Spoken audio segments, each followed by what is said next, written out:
Sa mga nakaraang linggo, marami sa atin ang nakakita o nakanood ng isang video o larawan ng isang binatilyong may labis na pamamaga sa kanang hita hanggang sa kanyang binti.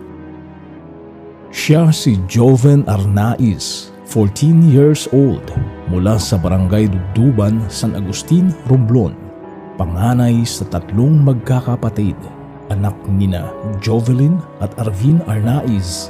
Isang masayahin, masipag, nagsusumikap, at mahilig sa basketball na bata.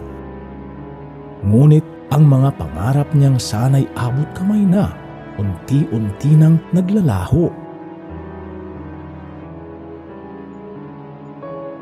Ayon sa kwento ng kanyang ina na si Jovelyn. Nang January na siya, nadulas pag-basketball. Tapos, mahigit 1 buwan, nagkakulani siya sa hita. Hindi po, ngayong year lang po. Nung November, pina-x-ray naman siya kasi may kulani na siya dito sa hita, tapos nagkabukol siya dito.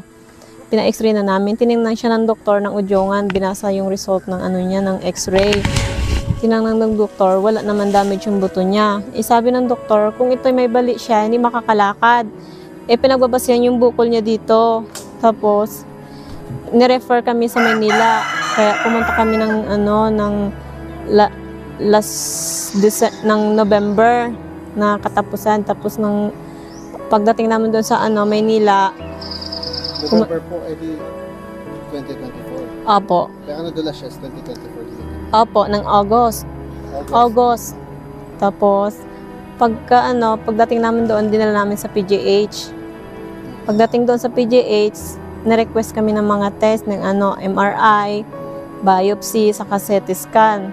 Pang-x-ray siya ulit. Tapos December 21, binayopsy siya. Pagkatapos umuwi kami ng 23 kasi nagpasko, tapos naghintay kami ng result ng biopsy. Tapos lumabas yung result ng biopsy mga last week na ng January. Pinabasa ko doon sa kapatid ng asawa ko sa Manila yung result. Hindi pa daw clear yung biopsy. Ni-request kami ulit sana ng second biopsy February 20. Paano din na kami nakabalik kasi yung maga na ng paa ng anak ko, tapos di na makalakad, di na makaupo sa wheelchair.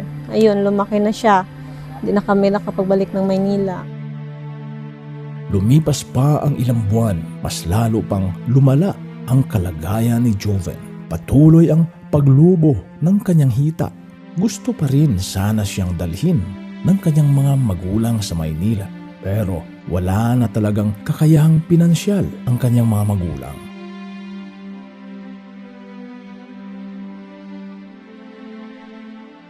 Kamakailan lang napagdesisyonan na lang ng mag-asawa na sa Romblon Provincial Hospital sa bayan ng Udyongan muna dalhin si Joven. Ayon kay Dr. Menreje ng Romblon Provincial Hospital, si Joven ay may chondroblastic osteosarcoma, isang uri ng kanser sa buto, at ito ay nasa malubhang kalagayan na. Makalipas ang ilang araw, umuwi rin sila at sa bahay na lang siya nagpapagaling. Ayaw na rin ng pamilya ni Joven na kumuha pa ng second opinion at magpagamot.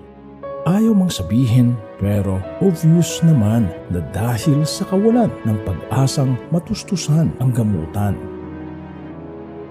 Ang dating batang masigla at masayahin ngayon halos hindi na makakilos sa kanyang pagkakahiga. Sa dami ng mga pangarap sa edad na 14, parang sinukuan na nga ng tadhana.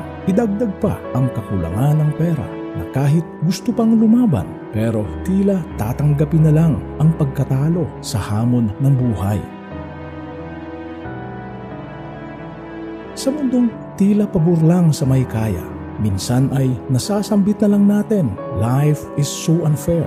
Dahil dito, ang Together We Thrive, ang Community Outreach and Welfare Program ng Romblon News Network ay agad nagpaabot ng tulong pinansyal sa pamilya ni Joven. At ngayon, kami kumakatok sa inyong mga puso para sa karagdagang tulong para sa kanyang gamutan. Maaari po kayong magpadala ng inyong donasyon diretso na sa GCash ng ina ni Joven. Jovelyn Arnaiz, 0967-113-3268. Together we thrive, empowering communities, uplifting lives. A Romblon News Network Community Outreach and Welfare Program.